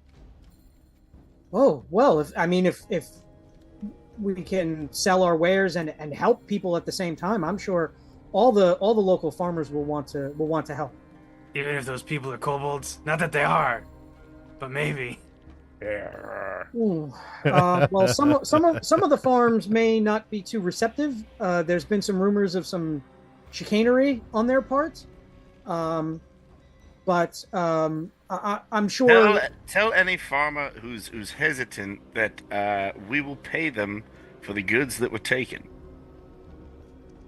Well, business is business, and money, the guaranteed sale of their things. I mean, of course. I mean, this is amazing. It's like buying insurance after the problem. I mean, we'll get to work right away. I mean, and you guys can kind of compile a shopping list, I guess, for lack of a better term. Bring it all to the location where the rutabagas were stolen from, and leave it there. Will do. And they just kind of, fellas, come, and they the farmhands have basically spent all day working the fields, or like they were about to go in and like relax for the day or something, and I was like, oh. Now and they Calvin, turn around and we've just gotten word that some people need help, and these good people are funding. They're going to buy all of our rutabagas, and then we're going to put the word out. We've got a whole list here, and their gold is shiny. So we've got a new mission here, and we're going to help people at the same time. And Calvin just says, "No, I just want to make sure. How much is all of your rutabaga? Just making sure we can cover it." Okay. How much? Okay. How much would you say? Let's figure that out. I would say for their farm alone, all of the rutabagas. That's let's see. As much as they could spare. Yeah. Concerned about the harvest festival they've got going on. I would say. Oh, that's right. With You're the gonna ruin the exception of harvest what's festival. allotted for the festival, Yeah, I was gonna say, are we ruining the festival? Yeah. Really. Which honestly, it It's was not a pretty Kobold small Festival. percentage. And then their own like sort of stocking up for the winter, so they have food, and there's a certain amount that they keep for themselves. But I would say, I mean, produce is not huge money, so I would say about 12 gold pieces. Oh, Great. Calvin was worried for a second. Well, all of See, yours. things like cattle and things like that cost a lot more. you drive a hard bargain, sir. In fact, I think It's gonna be 3 days before those kobolds are like, they're gonna be real thankful at first, but by that 5th day of rutabaga in a row, That's why we're buying them grains and I'm in. sheep. This kind of feels like how you see those memes where it's like, Jeff Bezos or Elon Musk could end world hunger in like a day. Oh yeah. That's We what just we're ended doing right kobold now. hunger. That's But what we're doing right how now. much would it cost to buy the farm? Just another 12. well that they'll even say well that would that's basically retirement for us. I mean, we can, Although some of the farms have recently been sold, that's a lot more. because what if we bought these kobolds a farm to live on? A compound. That'd be yeah. Hell, yeah, I'm in. What if we I just have bought a the whole? farm. What if we just bought all of Moonbright? Let the kobolds have it. What do you think we're part of Division 7 or something? We don't have that kind of resources. This is how we'll raise the stature of our name. Yep. I think there might actually be a price list for like. Here we go. Farms, like farmstead. We could pool our money and buy a farm. I'm pretty Then sure we the don't have kobolds enough. can work it for us. How much gold do we all have? I had 60 gold. I have 58. Let's see. Also have 58. I have Let's see. 60. 58 gold and 9 silver. I mean, a donkey is 8 gold pieces. So I would imagine a cow would be around the same. No way. Uh, Cows got to be a lot more. Yeah. It says in D&D I don't a cow know. is 10 oh yeah, gold because they make milk, so they're like Yeah, a very useful. renewable resource. Yeah. I mean, a horse is 75. Oh, of course. A horse, of course. Well, we're not So eating horses. I'm sure in here somewhere I'm sure between the the kobolds Dungeon will. Master's Guide and the Player's Handbook. It's in here somewhere. But I'll figure out the numbers on that. All right, so we put this guy in Yeah, charge of Because this won't of- happen in 5 minutes anyway. of a so- shopping list. and it's kind of a moot point if they all die. Yeah. So they can kind of set that stuff in motion and start spreading the word. If anybody has anything they're willing to sell that can help these kobolds. If anything caused by the kobolds, you guys are willing to kind of foot the bill for it. We'll pay for the rutabaga. So the North Corps will start that. And get that sort of in motion. So Yip is feeling very proud of himself. um, His heart done well grew today, 2 Yip. sizes. what would you guys like to do next? Let's go find that tree. Yeah, go to the the Mossbeard farm. Mossbeard. Okay. When we Okay, we when can we start take a mill. step away from the farmers, I do want to maybe have a quick group huddle. Oh. And I just want to say, those bags that we had the other day, the made of the mold or the moss or whatever it was. Do you think that this is the same thing, and that we found what did you say, Elo? It was Mossbeard Mossbeard. Mossbeard Mill, I believe. Yeah. Mossbeard. So you guys mentioned that's where you're going next. A coincidence, I'm sure. The name. So Asher says, "Oh, do yourself a favor. Don't call it Mossbeard Mill. It's actually called Mulliner Mill, after the Mulliner family who founded the mill and effectively founded Moonbright. They're a little sensitive about that nickname. What does Travelers the call it nickname- that. A lot of people call our town Mossbeard. Why is that? As well.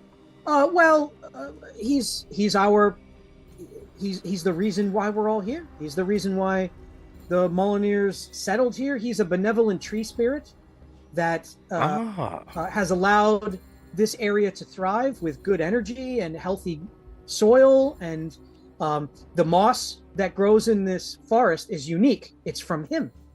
And it's very versatile, and we can make things from it. And the pioneers who first founded this area relied on him, and he watches over us to this day. Right. Yeah, I wouldn't want to name it after him either. They're a little sensitive about that. It is the Molyneux Mill. So not that they would be upset with you, but you'll score some points being travelers and calling it by its right name, because most people do not. All right. Then we're off. All right. So you guys head back to the town, and then take another pathway towards the mill. And then you see a narrow wooden bridge crosses a stream. And on the opposite bank, a wooden mill wheel churns out an even grinding rhythm from the side of a sturdy stone mill. The heavy moss that blankets the old trees hushes the sound of industry.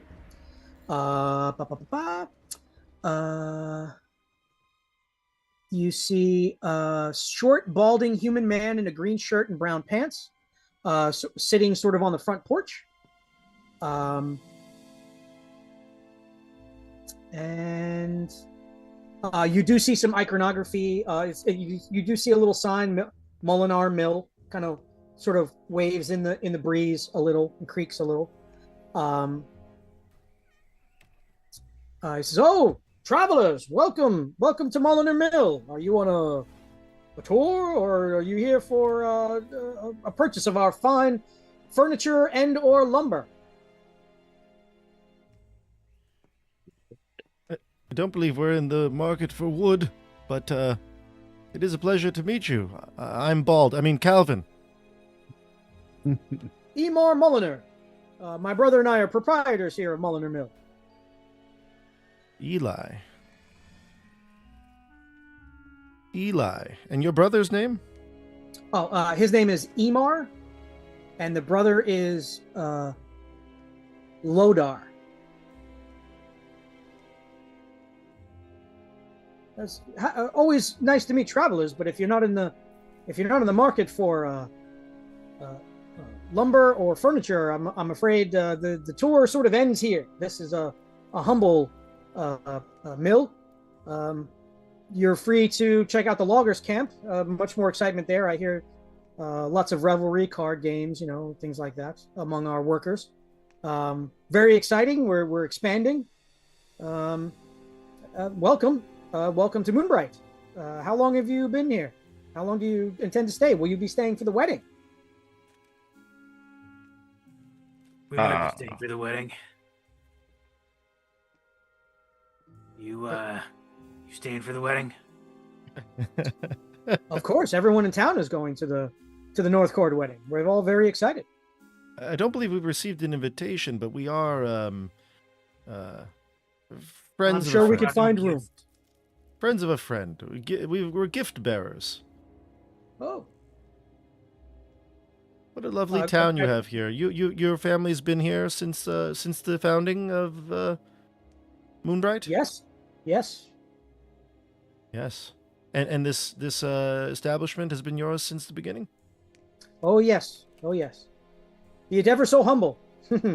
But we've recently been expanding a bit to accommodate the uptick in travel and tourism and merchant travel. We want to seize on that opportunity and have plenty of product and materials to sell.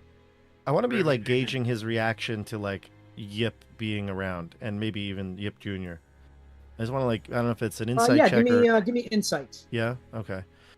I just want to see how he's if his eyes dart towards him or if his demeanor changes. So that's going to be a total of 16.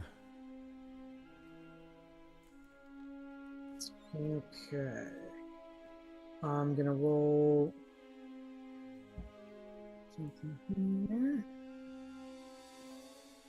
And I hope you don't mind that I'm writing all this down. I'm creating a tale of our journeys through all of these towns we visited so far. The greatest adventure. That's what I'll call it, Yip. Good idea. Oh. The greatest adventure. Yeah, he doesn't seem phased by Yip's presence.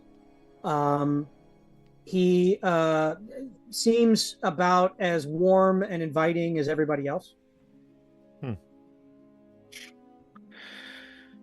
So I want to get him to reveal dark secret of his family.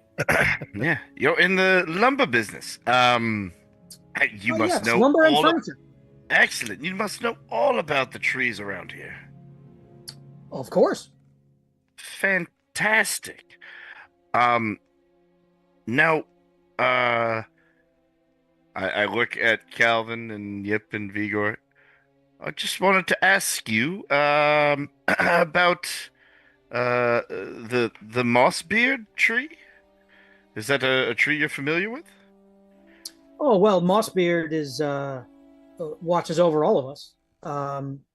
Yes. Not a specific tree, just sort of a vibe, I guess. His moss grows throughout the forest. Oh, wonderful. I've always dreamed of holding some of it in my hand. Is it grow in a specific area more than another? Oh yes, and he'll point out several trees that have this moss sort of growing on the trunks. All right. Yes, it's all about the forest. Okay, I'll go grab some. All tourists want Mossbeard's wood. Yeah, to follow through with my. As you approach that tree, Ello, give me a perception check. Right. 23. So clearly this moss, it's the same stuff that bag you were given was made out of. Yeah. And you have it is on several trees near the mill. Like over here, there's quite a bit of it. Sure. But while you guys were in the area where you found the kobolds, like that section of forest had none. Oh. Really? You've even seen this growing on some of the trees, by the village. You haven't gone sort of in the eastern direction, to the other side of the North Cord River, but you were sort of northeast of where the mill is when you were looking for the kobolds. Yeah. And over here, it seems to be on every third or fourth tree has at least some of this stuff growing on. The woodcutters camp is down that way too, right? Like I see it on the map. Yeah, that's to the west. That's to the west. Where the number 5 is, this is like a lodge that was built where all the workers kind of live. And then the actual camp where they have the equipment where they do all of the work itself is what's down that pathway that way. So which direction was the kobold camp? North? Yeah, northwest. So in this direction. That way. But so the woodcutters camp is not near where the kobolds and the forest that was cut down was. Right. Oh, interesting. Is Eli watching me still? No. I put as much of this moss as I can watched you for carry. a bit and then is sort of continuing the conversation. I take a ton of this moss, just filling up my bag with moss. Yep. Okay. Sweet. I'm gonna take something, put it in my mouth and chew it. Ooh. It's being a kobold out in the world, you've probably eaten moss before. It's very chewy. It's very dense. Has a slight heady flavor. About as edible as moss would be, but it seems like it's harder to chew. It's like hardier. Which makes sense. They make bags out of the stuff, so it's definitely unique substance that it can be sort of used as almost like a textile.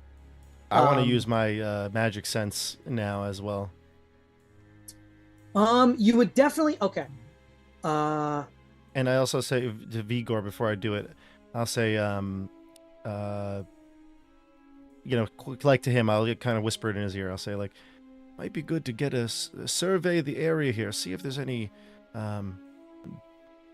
diabolic presence I know you can Mm. root that out. That's a good idea. So from your detect magic ability, you do detect some faint sort of natural, primal, sort of druidic magic from the moss. Not significant. Right, but it's what like this gives is not enchanted moss, but there's a certain amount of kind of mojo in it, and you Like get it from all of the moss that's in your sort of immediate area. Yeah, it's like what and the kobolds and the people have said it, the villagers. It's like it gives the soil's fertile and everything because of the moss and the spirit in the woods. Okay. I'm trying to. I'm just looking this up to see if there's anything else that ability would conjure up here. Nope, that's it. Just the moss. I only wish that Solana had blessed me today with the ability to detect evil and good, but alas, I was not able to be blessed in such a way. Ah, okay. You can cast that normally, though? You just have to prepare it? Yeah. Okay. Just during my morning prayers, it didn't come to me as a need for the day. Much like our listeners need to like and subscribe to Tabletop Bob. Always the good. profession. Button. Always the good. profession. That was a good one. Love that. Yeah, so you can collect some moss in a bag. Yip, you're still chewing. It's like all right, I'll spit it out. I don't get any sense that it's like a food source, right? No. Do any of these trees provide you with sap or other resources? Syrup. I mean, I think most trees produce sap of some kind. I'm not much of a forager. We just cut them down and make lumber out of them. So I'm not aware of anything in particular. Destroy them. That's all you do, right? Well, their trees, they grow back. This mill has been around for generations. Tell me more about your family, and I don't know if you want to actually tell me more, but like I'll just write down a recording as if I'm maybe someone like writing a report, or like I'm somebody who's like interested in the history and I'm writing a book. I just want to get any details there, and you could just tell me like if later on something in my notes pops up. It's up to you how you want to play it, but I'll be willing to listen to this guy and jot down everything I hear. Yeah, he'll give you like a brief kind of rundown. I mean, you are strangers, so you get the impression it's kind of like if this were like a sightseeing tour, like what the tour guide would say. Right.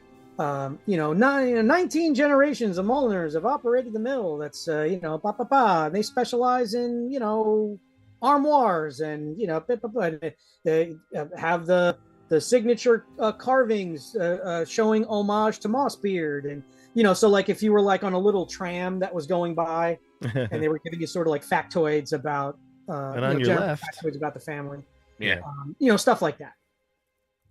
Okay, I'll write it all down. You know what?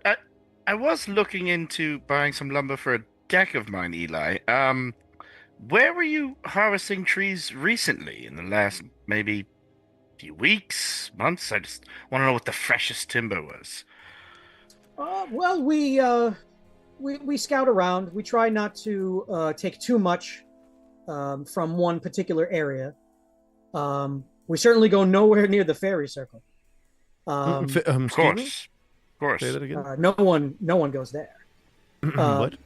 Where? But we take what we need, and we try to respect Mossbeard and his forest as much as possible. Right. I just want to make sure I got that right down and the quill here and getting everything. You said fairy circle? Yes, that's area of the forest where let's just say folks are not welcome, so we stay out of it. All right. Are there larger trees that way? I don't know. We don't go there. um, no one goes that way. I look to the rest of the group with some sort of a look. I'm like, Only animals are allowed there. Oh, No people. oh. Perhaps then that's good to know. Did you perhaps chop down a giant circle of trees up north anytime recently and remove them? I mean, we take trees from different areas of the forest for our wares. Yeah, of course. We try to move around and not take too much from any one area. Oh, understood. Yeah, and trees did you look know like... what might cause the moss to not appear in an area of the forest? Would that mean Mossbeard is perhaps upset with that area or something? I don't know of such things. You would need maybe a druid or a holy man maybe could give you insights as to that. All right. Excellent. We just try to do our business in the most respectful manner possible. Of course. Preservation. Yes. That's it. I'm good. I think, are we done here at the mill? I think so. Yeah. We should Unless you have any go other fairy questions. circle. Yeah. While we're leaving, though, I'll say to everybody, fairy circle. Interesting. So, this means that there could be creatures from another plane of existence again. Perhaps we're going to find somebody else who believes the apocalypse is near. Right? Maybe it's best that we prepare for this. Should we wait till morning and Igor can pray to his god and get the right spells? Yes, I could harvest some poison and brush up on my my gestures and animal sounds. You're gonna make a little duck whistle. I have beast affinity. I can gesture or sound communicate simple ideas with animals. I really hope there's a moose. Yeah, I really hope I... All right, so you guys are going to go back to town and basically rest up for the night? Think so.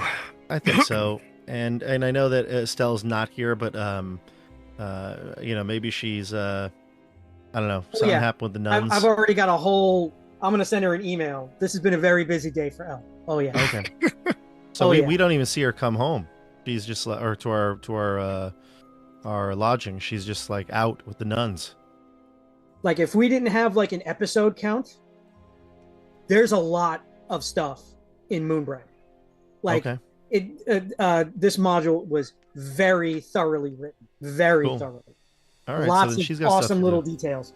So her not being here, I'm gonna just dump a bunch of that on. Like this is all the stuff you've been doing. This is all while your allies were off doing their thing. And it'll be a long email. There's plenty. Who is the person that set us up in this inn? Was it the mayor? The mayor sort of suggested that you go to the tavern. Sort of runs all the lodging. That's the Dragon's Thirst Tavern. Was recently purchased by a former adventurer, Patron Rayun. He's the guy with the scar on his arm. And he bought it from the parents of the manager / head waitress Ibril. And he's the one that you like purchased arranged the lodging for. Okay.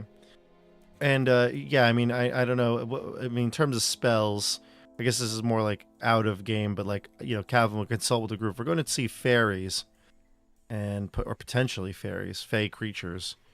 We should probably pick our spells carefully. I think I probably should take comprehend languages, right? I mean, I think that might be very helpful if I can understand what something is saying that we don't understand. Does anybody have any other very utility spells like that? No way. What? Nice. So I just rolled a double nat 20. Oh, herbalism. Yeah. Well, that makes up for the double nat ones earlier. Yeah. Lots of fey things would be immune to sleep, right? So I'm not going to take sleep. My Sleeps and charms. good and evil. I take Shield of Faith and drop. Take Do you have detect anything evil. nature like anything to? I think comprehend language is just the way to go. I'm going to definitely go comprehend language. I also have Featherfall, Mage Armor, Shield, Pendulum. Everyone's favorite spell. And Sleep, Color Spray, and Expeditious Retreat. I think Expeditious Retreat might be good. If things go bad and Calvin's got to run out of there. Color Spray, I'm not sure that is going to really work, but I'll take it. I could cast Mage Armor on myself. I actually never do that. So maybe I'll do that, knowing that we're going somewhere dangerous. And Is Beast Bond in this game? Beast Bond is a spell. Yeah, is that it? I would doubt it's on my list, so I don't know. But yeah, that would definitely be like a ranger or a Yep. or a druid. Druid. Mine is the arcane list, so I feel like it's got to be on the what do they call it? Primordial? No, Yeah, primordial. Yeah. they call it something like that. Yeah. Beast Bond, what, Nate? But yeah, no, I don't think that would be there. Okay. Be for you, druid or ranger. My Yeah. bad. CJ, obviously you have a lot of spells to go through, but I mean, Detect Evil, I I actually think is gonna don't. be. There's not a lot of first level spells Really? to choose from. But I'm just trying to make sure I know how many I need to have prepared.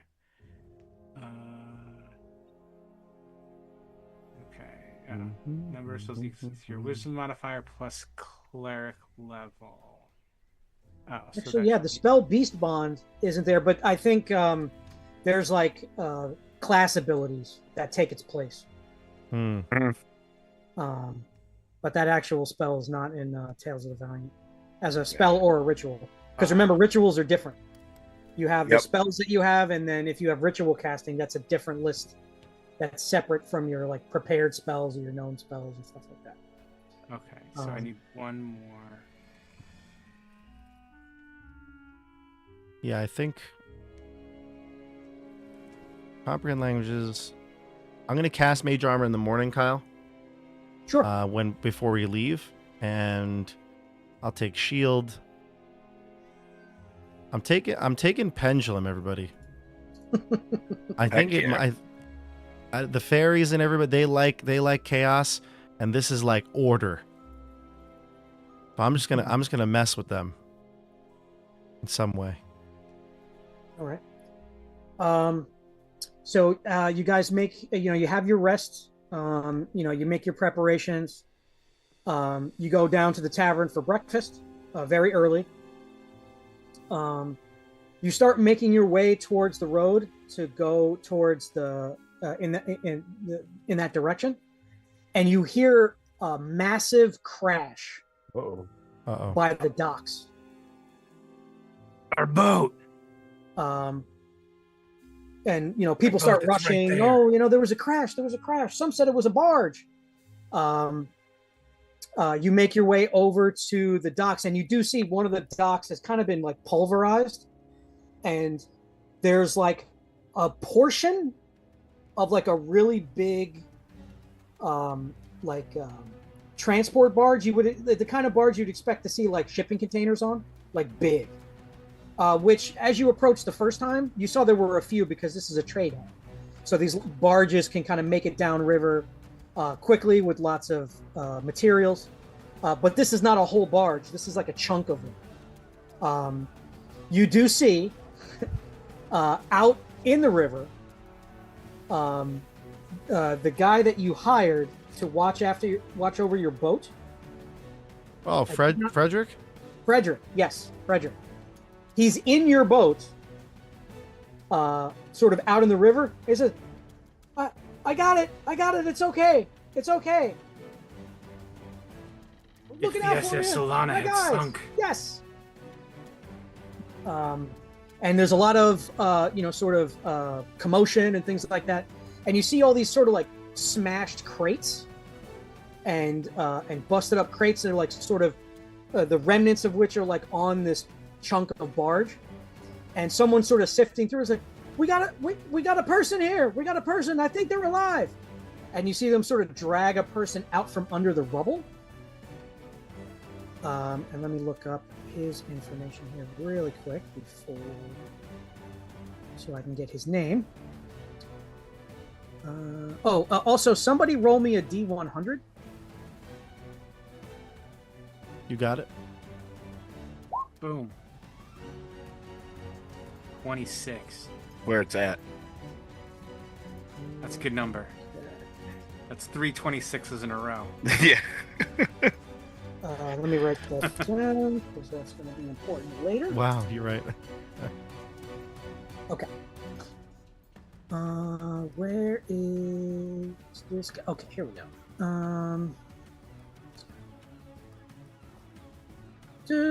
Docks market, notice on man barge with prison. Oh, only 3. Where is below the? Okay.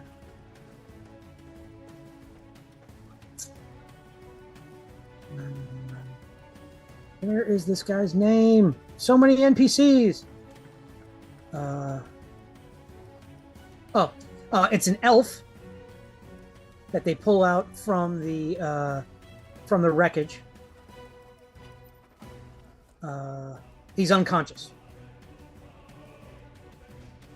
But he's alive? Appears to be, yeah. Okay, so they just pull this guy onto the dock, or? Yeah, they got him like out of the rubble, brought him like onto land, so he's not like and they're sort of tending to him. He's unconscious, but he's breathing, and he's. I'm gonna jump into the water to check for any other people that had like fallen off or overboard, or Okay. So I'll be doing that while this is happening. Okay. So you dive in. This barge has clearly been like significantly damaged. And in addition to, what would be transport on the surface, there was sort of a below deck where other things could be stored, like a storage space. Sure. In the water, you do see floating, sort of slowly rising to the surface. They're not quite there yet, but they're getting there. Are 2 charred corpses. And in the belly of the barge are 3 metal cages that appear to have been melted. We can see this all? Like it's... Elo can, because it's below the water. Oh, Elo. Okay. I'll swim up to investigate the bodies and cages more. Sure. Give me... I guess this would be a medicine check on the corpses. Okay. Before Elo dove in, I wanted to cast guidance on him to give him. You got it. Oh. Solana's blessing under the water. Oh. Well, thanks, friend. And I'll encourage you with vicious mockery. I mean, never mind. Okay, a 13. What are you, a guppy? Get in there. So these bodies have horribly burned, but they also have gigantic claw marks through their chest, like something tore at them and set them on fire. Ooh, boy. Do I recognize the injuries from anything else I've ever seen, or how big would the beast be? Have to be to leave claw marks like it did. I would say with a 13 medicine, it was definitely something big. Okay. But you really wouldn't be able to tell exactly. And it's definitely claws, not like bites or like a shark or something. Well, let me double check here. I'm also double checking that these people are dead. These tribes. Actually, they don't look like claw marks. They look like teeth marks. Oh. Oh. Big teeth marks. Something with very big teeth. Bit into these corpses, but they also are horribly burned. Yep. Okay. I'll just kind of keep scanning while they're doing whatever they're doing. And the cages. Yeah. Basically, like they're these iron bars, iron top, iron bottom, which would have been very heavy. have sort of like a rounded sort of opening where the bars have been melted away. And you know they were melted for two reasons. One, the edges are like kind of mushroomed away like slag, like Sure. you would have cut metal with with heat, it makes those up. And also the metal is still warm to the touch. Okie doke. Oh man. Even like just in the time it's been underwater since you have been in view of this barge, Right. it's still warm. Like the bars are warmer than the water that you're in. Yeah. So whatever melted these things, that tells you how hot it was. And how Alright. close it is. That the heat still hasn't dissipated. It Yeah. also probably means it was done recently. Yeah. No, I'm staying underwater right now. Yeah. I got a 20-minute breath. I'm gonna be under there for 20 minutes. So after while Ello's kind of down there doing his thing, they sort of revive the unconscious man. He's an elf, clearly wearing sort of typical sailing clothing. He kind of coughs, and he just grabs kind of like the first person. He says, "Me crew, how much of me crew made it? Oh, so much fire, so much fire."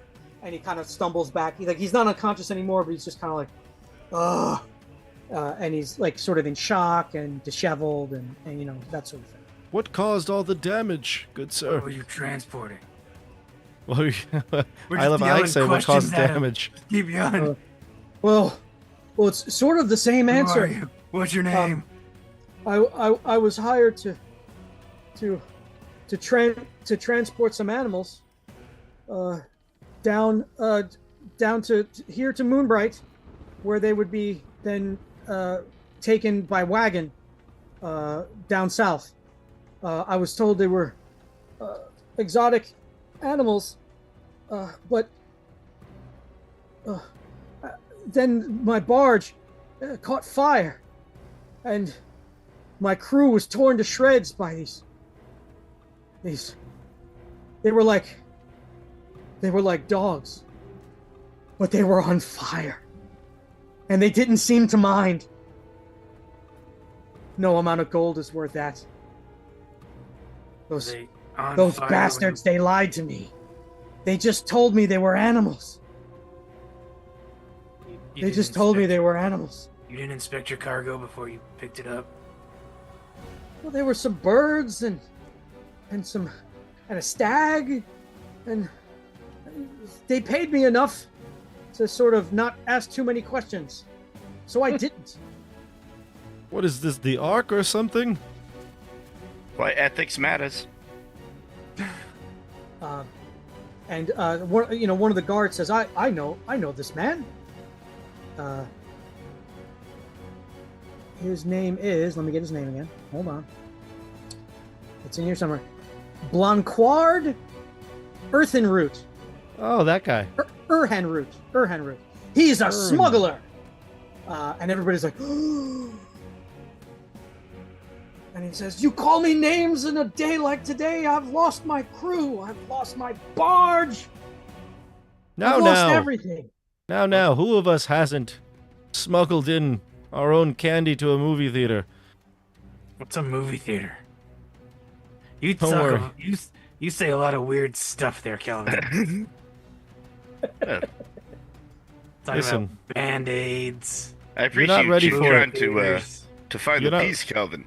But You're not ready for it, but your kids are gonna love it. I should have never trusted those bastards. They were shifty. Should have never trusted them. Who? They were paying way too much. Who? I incurred some debts, so I took the damn money. Now I've lost everything. Well, now you're telling me that you were on a boat and there were some freaking dogs on fire and your whole ship exploded, but I don't see no fire dogs around here, which means they're somewhere. Well, that's not really my problem anymore. It's all our problems now. He's right. He's out of line, but he's right. we should Mere make sure that bitch. I will scan the area, and I hope Elo comes back and gives us some details here. But like, is there any sight of like fires, anything in the water? Like, I mean, this happened recently, so I don't know. We scanned the area.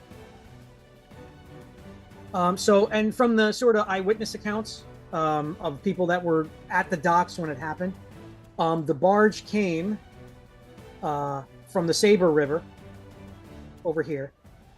But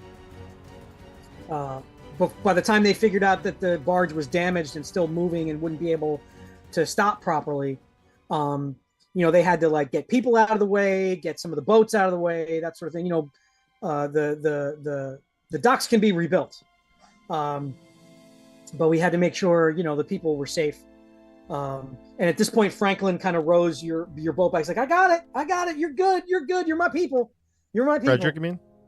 Frederick, that's it. Yeah. So he's like, yeah, your boat's good. The SS. What did you call it? Your ship? It was the SS Solana. That's it. Yeah. SS Solana. How could you forget? No, it's written right here. The DM forgot, not the NPC. Okay. So it came from that direction. And that's really all anybody saw is where it came from. And the guards are sort of like kind of like lift the guy who was and they're like, well, we'll have to look through the town charter and find out if failing to smuggle is a crime, but destruction of property definitely is, and you destroyed those docks. So we're going to take you in for now, and we'll let the mayor figure it out. And the owl was like, oh, I never should have done business with those Nargoth idiots. Wait. As they sort of carry him away. Nargoth. We've heard that word before. And the guard's like, you know who hired this guy? No, I must have been mistaken. I let the guard go by. And so they kind of carry him off. It's like, yeah, they were wearing robes and they were real shifty. I should have never taken this job. And they kind of escort him off. All right, the mayor's real nice. We'll get you out of jail soon. And tell the mayor you'll want to double your guard for the night. If these creatures are lurking somewhere, it's possible an attack is imminent. Prepare. And then I look to everybody else and I say, Nargoths, where have we heard that name before? I'm looking in my notes. I don't remember. You We heard it have from, though, right? Merriwick. What's that? You heard it from Merriwick. Yeah. What did he say about that? I can't remember. He didn't give a lot of details on that. But no, but he said something about it was Nargoth. I'm sorry. The note, it was in the suicide note. The guy who hung himself. Yeah. All Merriwick really told you was that one of them had a third eye. They wore weird robes. Yes. And when he saw you, Calvin, he did say that they were touched by the darkness like the two of you were. Okay. So definitely that'll come back to Calvin, and he'll... The Nargoths. Yes, I remember now. Merriwick talked of it. Do you recall yesterday? Or days ago, in the note.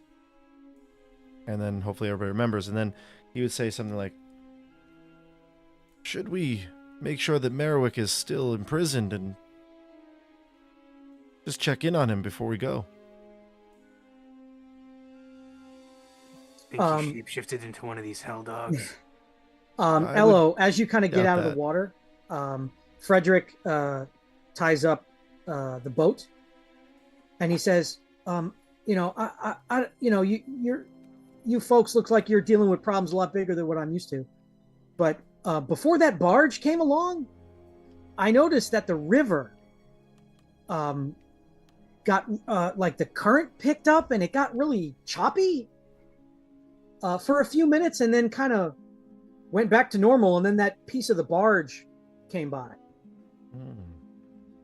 All right, interesting. Thank you for sharing, Frederick. I don't know if it'll help, but it was just something that I noticed. No, absolutely. Would I have ever experienced something like that in the water? Well, being like a denizen of the water, unlike the ocean, where like tides are a big thing and like tropical storms can like create like squalls and things like that. Like rivers pretty much are the same all the time. Right.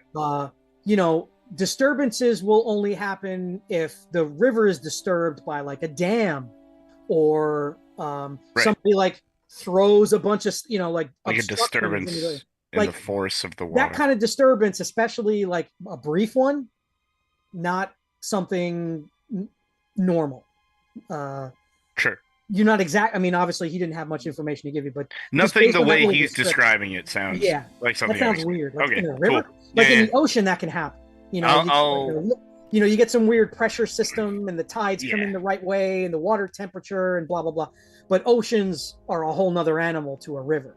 For sure. I'll let Yip, Vigor, and Calvin know what I found below the water and this sort of weird event with the river that seemingly came right before the barge. Yeah, and some of the townsfolk will help get the bodies out of the water, and they'll try to figure out what to do with this chunk of a barge. All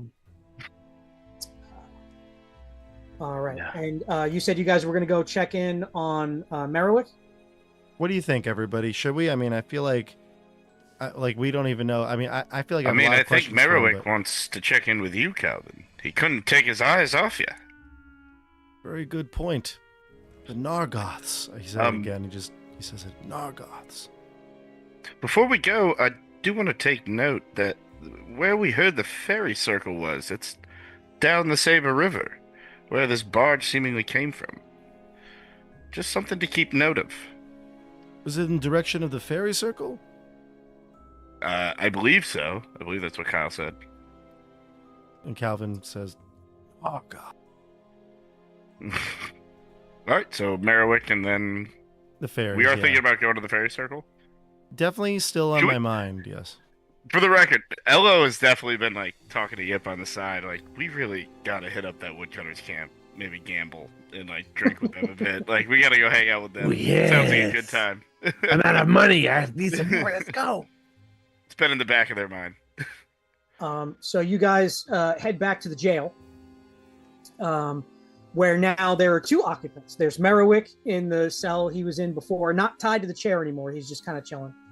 And then this elf that they just took into custody, Blanquard, which has to be Elven, that name, is in the other cell. And he's sort of just he's kind of like wringing out his shirt and like trying to, get comfortable. And Merriwick's just kind of sitting there, kind of staring off into space, kind of minding his own business a little bit. He's like eating, the stereotypical bread and water, kind of thing. He's kind of eating but Calvin, as soon as you walk in, like his face lights up and he says, "You're back."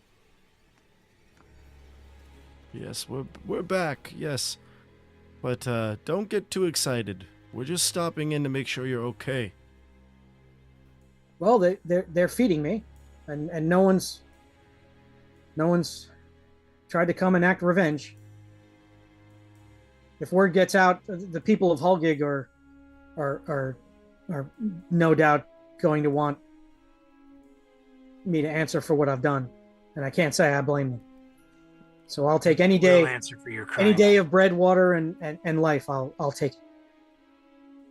Don't worry, you'll eventually answer for your crimes in Holgig. And well, I should. You mentioned something about Nargoths. You made a deal with the Nargoths. They both prisoners kind of look at you. Merriwick says, "Yes, the ones that found me, the ones that were like us." And he kind of looks at Calvin. They said that what I was doing was necessary to find his knowledge and teachings. Were the Nargoths headed here? Is that why you came here? No, I was running. Oh, from them. The people of Hulgig were not supposed. They were just supposed to get sick. I was supposed to observe them, and then they would find me again and report the what happened. But then everybody, well, you saw what happened, and I ran. I wasn't going to wait around. They were going to discover what happened eventually, and I didn't want to be there when they did. You've been. I just came here to hide out and figure out where I was going to run. But the Nargoths put you up to poisoning the water supply? They said it was just an experiment. You ran. It was necessary Nargoths. to find his teachings. That's what they said. Using people as lab rats. Whose teachings are you referring to? They said Nargoth's teachings. Nargoth, as in a higher entity? Oh, I don't know. They only mentioned it once in passing, and then the one in the purple robe got angry at the three-eyed one in the gray robe for saying it, and then he never mentioned it again. I looked at the group. Seems really sketch. And Indeed. There's so much sketchiness around here. Blanquart says, yeah, purple robe, and with a guy in a gray robe with a third eye in his forehead. Yeah, those are the guys that hired me. All right. Well, we know who we're looking for. Perhaps we should start a business, and maybe these guys will come and hire us to do something. Yeah. And then when they come, I'll spring a trap on them. We're event organizers. We already put together a great feast for kobolds in the woods. Yes. I have one last question for you. I take out the notebook with the void speech in it. And I say, what are these? And Merriwick's face, like, oh, you can read that? Why? Where did you find that? I haven't. If I can. All I ever saw was the little scraps that my father showed me. You mean these aren't yours? No, but they're just like my father's scraps. Just can I tell if this guy's lying or he's like out of his mind? But you understand them. You understand them. You felt it like I have. I don't know what you're talking about. Calvin looks real hesitant, sweat pouring down his forehead. The dark. It looked back at you, didn't it? No, I'm not quite sure what you mean. We're done here. Let's go. Then the elf is like, hey, I'm willing to testify against these Nargoth guys. No problem. Any time. Right. Give him his phone call. All right. Be careful out on the river. It's not.